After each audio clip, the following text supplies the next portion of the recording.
Well, hello there. Welcome to Walking Boxing. It is Wednesday, January the 8th, 2025, aka Fight Day. And as always, always this week, got my offsider over here, Uncle Ronnie Pickin. Welcome to the Walking Boxing, mate. You've almost taken over the little segment these days. You've got a lot of comments on the video. You must be pretty happy with the way you're travelling this week. All I can say is, mate, I've had the time of my life this week, and it's all come together today. This is what we're here for, and I don't want to wish my life away, mate, but I can't wait for this afternoon. Yeah, no, it should be good. To get going. It was really good yesterday. I know we've sort of covered it in, yesterday's video, but just the magnitude of the weigh-in. It was well attended. That screen, I think he might have said it was like 26 metres wide or something, this TV screen. It was just amazing, and the turnout, the atmosphere was really good, especially when Jai and David come together. Yeah, absolutely, mate. Brought the house down. What continuously see, mate, with we've been to a few, is how much effort goes into the production, mate. Like, people at home just sort of say, oh, well, they walk onto the stage, but there's a huge amount of work that goes on behind it, and when you're sort of there early and you can sort of see what goes on, it's absolutely massive, mate. Well, we got there at about 10:30, whatever it was. The right. weigh-in was at 12, and you're right. And obviously, doing it myself on a smaller scale, just the planning and everything was, you sort of get an idea what goes on behind it. But geez, they do a great job.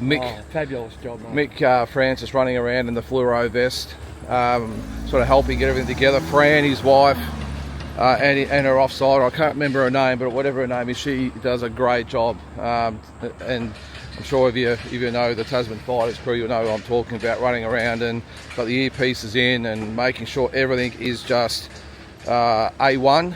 And sort of brought back a few memories again on a smaller scale, but you're right, you just don't realise the amount of work that goes into it, setting up and just making sure everything is just ready to go. And then when the cameras roll, it's almost like just one big sigh of relief. Well, those two ladies you spoke about, mate, absolutely do a fabulous job.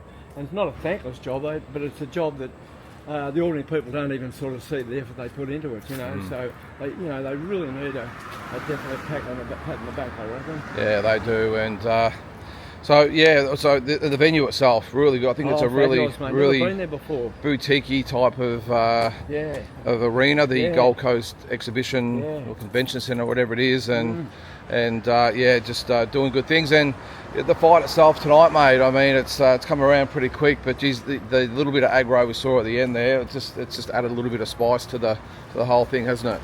Well, I think both you and I, when we first got in, we thought, not a walkover for Opetaia, but I thought he was definitely going to be. But now, mate, like, I haven't seen the bloke firsthand, the opposition, and the way he's handled himself, and in his conferences and that, the way he spoke, mate, it's probably a 60-40 fight, I reckon.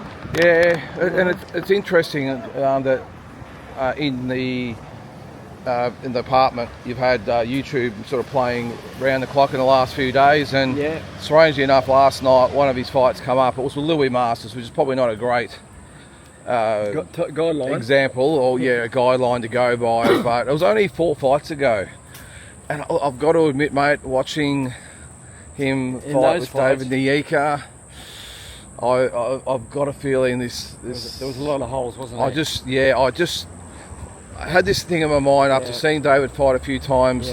I'm only being honest to you guys, but I just had a thought that he performed a little bit better in my mind than what I actually thought than what I saw last night. And what I mean by that is that he actually struggled a little bit against Louis Masters. Well, that's a good point, because that was his sixth fight. There's not that many fights ago. No. And you've got to ask the question, how much can a guy improve in 4 fights? Yeah. As against the guys that's seasoned. Yeah, as I said, I just had it in my mind that David might have been a little bit better than what he was. Now, having said that, who knows what can happen on the night? You rise to the occasion, and you can just, on away you go. But he almost got stopped by Louis Masters in the fight previous to that. He did end up stopping Louis Masters, but I just thought he really struggled. Now, again, the levels and styles and all that sort of stuff, but I must admit, after watching that fight last night, I thought to myself, I just cannot see him being able to stand up Relentless pressure. to Tszyu Opetaia Yeah. with his just overall boxing ability, his power, his movement, his boxing IQ or ring IQ. I just can't see it. And look, I think obviously we've both picked Tszyu Opetaia to win a long way out, but after having watched last night, I've got a feeling not going to be easy, but I've got a feeling this could be a comprehensive win to Tszyu. And I did pick him by 7th or 8th round. I think it could be 5 or 6. I've come back a couple of rounds. Yeah, no, and fair enough too, mate, because until we watched that footage last night on YouTube against that Masters, who's an absolute midget in that division. Yeah, shouldn't be He fighting should have heavy. stopped him real easy, you know, Yeah. in my opinion anyway. But Yeah. well, look, but you know, as we've often said, mate, professional boxing at that level, one punch can change a fight. And Who again, knows? and the old thing that I said, like sometimes you can just rise to the occasion, Yep. and you just fight out of your skin, and it can happen. You get an opportunity, and anything can happen. So I'm not saying I'm totally, well, maybe I am saying that.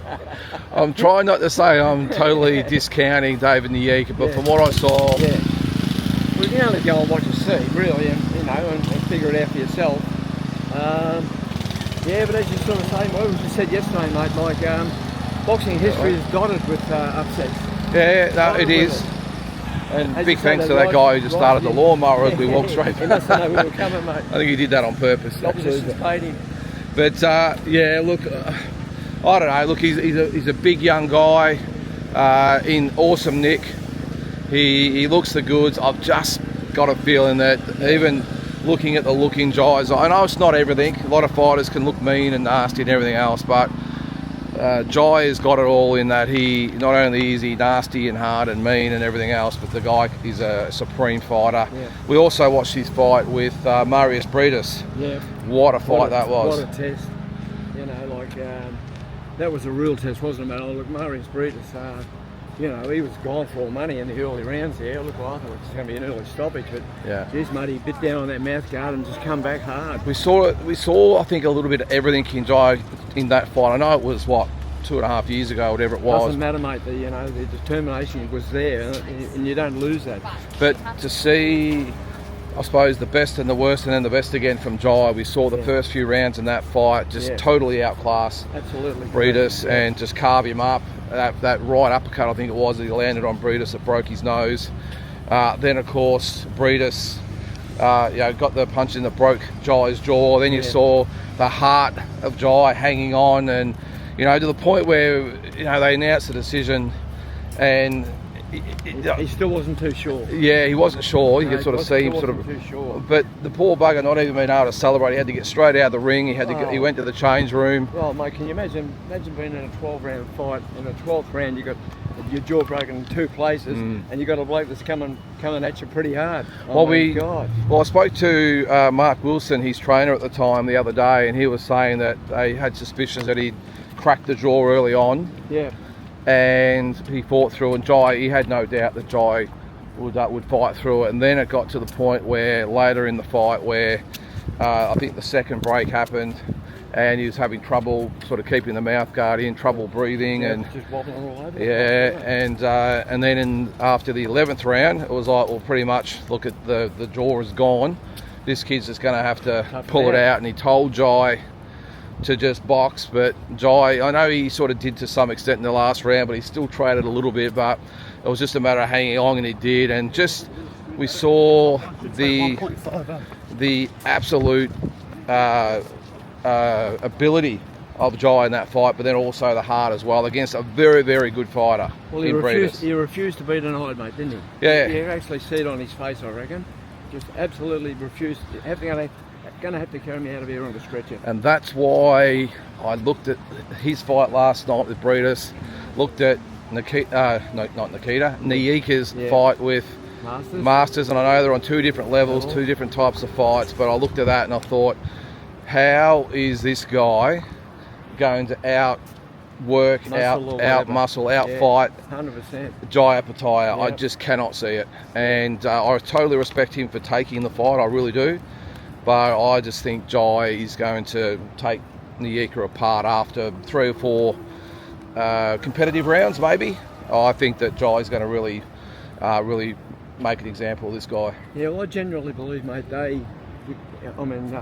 Nyika's crew believe it is too early for him, but too good an opportunity to pass up. Because I've got no doubt, mate, if he gets rolled, he'll come again. Yeah, he'll come again, and that's the thing. He's not seasoned. And look, there's going to be absolutely no shame in having a loss to Jai Opetaia on your record going forward, because the more I see a Jai, just even watching the fight with Marius Breeders last night, I think we also watched the Mark Flanagan fight. I know that was from a couple of years earlier, but this guy, he's just got everything. He can box, he can punch. Obviously, as we said, he's got heart. He's got the attitude. He's going to be tough to beat. It's going to be hard to beat. Go the Baggers. It's going to be hard. Had a Carlton hat on. I had to say that. You can't help yourself, mate. I had to throw that in there. I didn't even spot the guy's hat, mate, but you missed nothing.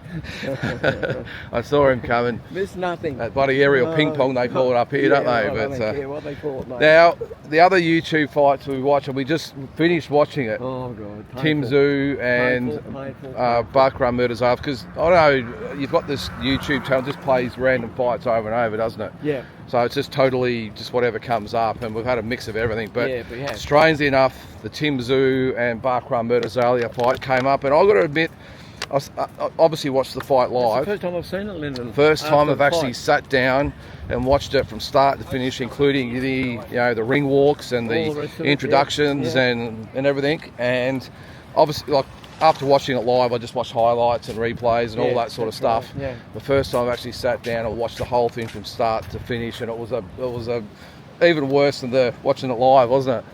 Oh, well, to me, because he's an Aussie and you want the Aussie to win, it's painful. I have trouble watching it. With any Aussie boxer, mate, that gets beat up like that. Yeah, it was sad to see, mate, because look, I'll keep saying it again, and I don't care if there's blowback. But the corner, mate, they got something to answer for. Yeah, they really have. We commented on it, didn't we? First of all, I thought the first round, I know we're going over old ground here, guys. Everyone's done this a million times over, but we'll just quickly go over it because we've just watched it again. But the first round, I thought Tim looked actually quite sharp, landed some good punches, but he still has this little habit of keeping the chin up in the air for the counter, and he did wear a couple. Probably the first 2 minutes of the round, I thought he actually did quite well, and I won't say dominated, but got better of the exchanges. He's fresh. It's early in the fight. He's working with his game plan, but it's the old story, mate. You get punched in the right spot, changes everything. And then, I mean, we know what's coming, of course. We know that big left hook's coming, but you could almost see it, and knowing it was going to happen, you're just thinking, you're just waiting for it, and you could see it coming, and he dropped down. He went for that left rip to the body, had the right hand down, and just wore that left hook, and down he went. More of a shock knockdown, I thought, for the first one, but then he barely survived the round. He was dropped twice more. The one thing that really struck me, though, mate, I know we pat guys like Tim on the back for the heart they show, and we've just done it with Jai, but he did it smart. Watching Tim, he was, and I don't want to bag out Tim here, I'm just calling it as I see it, but his response to being hurt was not of probably showing heart, and I hate to be blunt, but it was stupidity in the way he just went after Murata. It wasn't Murata really going after him. Tim, when he got dropped, went after Murata, which then contributed to the next two knockdowns. Instead of, we've spoken about moving, boxing, holding, being careful, he actually went after Murata, and Murata, I don't think, could believe his luck, and the two more knockdowns came. Then, in between rounds, I don't think enough was done between rounds. I know it's easier from out here. What you're talking about. And I know we've discussed it. I've always said, why wouldn't you tell Tim to take the third round off and move and do anything but fight this guy? And he went out there and took him head on, and he actually did okay for the first half of the round. That was the interesting thing. I thought it was just a blitzkrieg or whatever they call it to start the third round, but he actually started the third round okay. Then walked straight into another left hook, and that's when it should have been stopped. But his punches weren't having any effect either, as well. And it's my big criticism is when he went down for that first time in the third round, either the referee should have stopped it, or the towel should have come in right then, because he was gone. Well, he was gone. He went down real slow, didn't he? Yeah. Like, as if, Yeah, should have been stopped then. Anyway, we can go on about it. Again, we've all had our say. The interesting thing though about Tszyu is that the whole Michael Zerafa thing has flared up again this week. I'm a bit over it, if I'm being honest. I'm sick of it. Me too.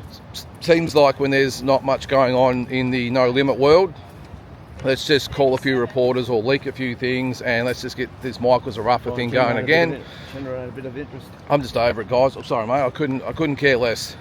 Again, I'm not in the inner sanctuary of Tszyu, and I probably won't be after what I just said about him. Well, it is what it is, mate. I mean, yeah, exactly. You can't hold back. I'll always try and stand up for, or back up what I'm saying. But Tim has repeatedly said, and even only just a few weeks ago, not interested in the fight. Ain't not going to happen. Now I know. Well, what actually does it do for him, mate? Like, I don't think it does anything. It doesn't do anything for him, mate. No, I don't think it does anything. If his idea is to get back in the mix in the world scene, I love Michael Zerafa, mate, but it just doesn't mean anything. Where does that take him? I just think it's a nothing fight. I get it. I totally get it why No Limit want the fight. I understand, and I 100% know why Michael Zerafa wants the fight. Well, they need big fights. It's a business, mate. So No Limit want the fight. Yeah. What they've got to have the balance of is, do they want the fight, which is the biggest money fight, or do they want what's in the best interest of Tszyu? And I don't think the Zerafa fight's in Tim's best interest. I think it's a dangerous fight. Now, I was going to say high risk, low reward. Now, he's going to get rewarded monetary-wise. He's going to get a good payday. Yeah.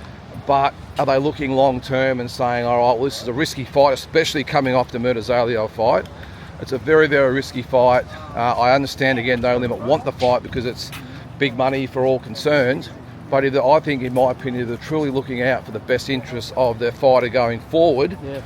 It's the wrong fight here and now. Yeah, well, I don't want to put you on the spot, mate, but let me ask you this.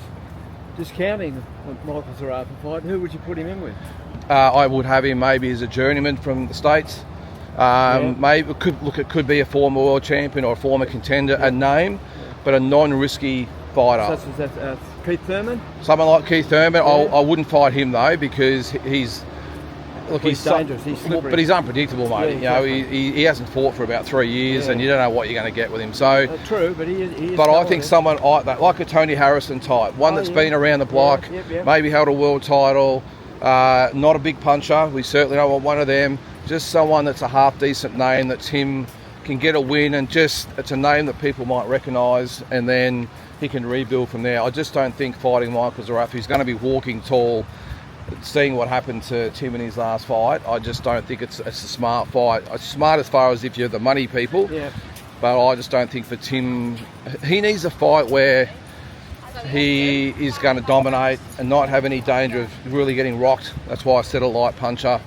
And Tim just needs a win, because his is not physical, it's just mental. He needs a win for his mental. Confidence is everything with him. And that's why I think, and look, the Australian public are going to eat it up no matter who he fights. So they're going to do good numbers and everything like that. Do you think so? Yeah, they will, mate. Even against the second rater? They'll be back. It doesn't matter who he fights, mate. They'll be back. Sell that fight, do you? Well, Ocampo was probably a C or D grader, and they sold it out and sold a shitload of pay-per-views. They sold it really well. That's a good point. So it doesn't matter. As long as he's a name that, like with the Campo, they said he fought Spence. They didn't mention that he got stopped in one round by Spence, by the way. But they said he fought Spence and I think he might have fought Mendoza or Fundora, or one of them anyway. Can't remember who it was. Yeah. So he's got the resume, this guy, and I think all boxing people knew he was a dud. But it was well sold by No Limit and the media and everyone, and it was a huge event, and Tim took care of business. But I think it'll be someone like that, and that's what he needs. And I'd have no problem with it, by the way, because this is the fight. This is exactly the fight he needs. He needs an Ocampo type that's a semi-name. There's no risk whatsoever, 100%. Just to get him back and get the Australian public back behind him, and away he goes again. So I've got no issues with it whatsoever. Just bringing out a journeyman or whatever for his next fight. I just don't think, money aside, that Michael Zerafa's the right fight. Having said that, for Michael Zerafa, it's the only fight for him, so I fully understand and respect that he's going all out to try and get this fight. I don't know, but they just seem to, I don't know whether it's because it's a Opetaia show this week all over boxing social media and everything else, and they want to put it out there to steal a little bit of the attention. I don't know, but I think you've got to give No Limit credit for, mate. they're very good at promoting a fight. Yeah, they are. I mean, they seem to be able to get the media behind them. Yeah. So in that, It comes with a Foxtel contract. That helps. Yeah, of course. But I don't know whether it's a bit of that. But look, I must admit, we're just going to take a seat over here, guys. I just think I'm over it. I don't want to know about it. Tim has said over and over that he doesn't want a bar of it. So I just think for now we just maybe drop it. I don't know. Yeah. Look, having said that, tomorrow it'll probably get announced that they're fighting in 2 months' time. I don't know, but we're just going to take a seat here. Yeah, guys. I think what you said before makes more sense to me as against fighting Zerafa. Yeah. Bring somebody in from overseas, because people seem to be sort of fascinated in a way with overseas fighters. Yeah. They're unknown and they're a fresh face sort of thing. So, look, mate, as we say, we've been talking about it for 100 years, but it still is interesting. How do we end up talking about Tim Tszyu and Michael Zerafa when we're supposed to be here covering Opetaia and David You always Nyika? find a way, mate. You always find a way. It's just general boxing. It was interesting though to see another great interview by Noonan Boy yesterday with George Kambosos, and he gave his take. And it was interesting. Was a very good interview. Yeah, it was a really good interview by Noonan. And he's obviously in tight with George, but George didn't hold back either. He just said it's the mainstream media's fault with Tim. They pumped him up to the point where even Tim believed what they were saying about him. He said some of the fairy tales they were going on with. I think all boxing or true Aussie boxing fans knew that was true, but we all went along with the ride, and the mainstream media have just ended up with egg on their face. But having said that, watching Tim until he got caught, which is easy to do, I suppose, he didn't look too bad. I liked him. Started off very well. He mate. did, Started yeah. off very well, but he still laid that chin over, mate, for that left hook, and once that, it was a different fight after that, Lyndon. I think it was one of those examples of that your flaws. They come back to haunt you, against a quality fighter. Like some of the things that he got away with against the lesser lights, you can't do that against the real top dogs. And I think that's why George sort of almost laughed at when people were talking about Tim fighting Crawford and Canelo and all these types of guys. That I think he shows you the fairway off the mark, mate, isn't he? Really it is. But looking forward to George being back. He's back in March. It's exciting. I must admit, I've got a bit of a soft spot for George because him and his team really. And I've never always been a fan of George, especially with the lead up to the Haney fights and that sort of stuff. But when I went to Oklahoma. July 23, thanks to Noonan, of course, for getting me the press passes and access and all that sort of stuff. Mate, he was a true gentleman. Him and his dad welcomed me in, let me into all the press conferences and the weigh-ins and the rules meeting. Even I watched them choose their gloves and couldn't do enough for me. So I have got a soft spot for George, and again, thank you to Noonan Boy, got me the access. But it's just interesting to hear him talk. He's going to 140. Now, apparently the guy he's going to be fighting is a former world champion with a whole country behind him. Now, I'm going to have to go right back. So it's obviously not an American. Oh, okay. It's got to be someone from a country. I'm going to have to go back through all the recent world champions. You do know this guy, mate? He hasn't said who it is. And I've tried to probe Noonan for... Former world champion. He's a former world champion with a whole country behind him at 140. Oh, wow. So I'm going to have to go back through all the recent former world champions and work it out. So, it won't be Subaru Matias because he makes sense, former world champion, and got the Puerto Rico behind him. But it looks like he's going to fight Teofimo Lopez, so it won't be him. But I'm going to have to scour the history books or the recent history books and just see. And that should be a good fight, by the way, too, because they both go at it, don't they? Yeah. It's going to be interesting to see with George. I've still got suspicions he might be a bit small for the weight. I do too, mate. I do too. But he did say that he felt comfortable and stronger and everything else. So we'll see. We'll see. But you see these guys at 140, mate. Like they're 6'2" and 6'3". Yeah. Shoulders like friggin' Tommy Hearns. So you're up against them, mate. And unless you can get inside and do your work, they can make it an easy fight. Yeah, they can. So look, guys, that is probably going to do it for today. We're out here in the sun at the moment. What a day! It is just beautiful. Yeah, it is, mate. It is. So we'll go get a coffee or something and pretty good get into the day and just chill and book too, mate. Yeah. Yeah, it is actually. Yeah, I had a good steak last night too. I'm glad it was expensive because you paid for it.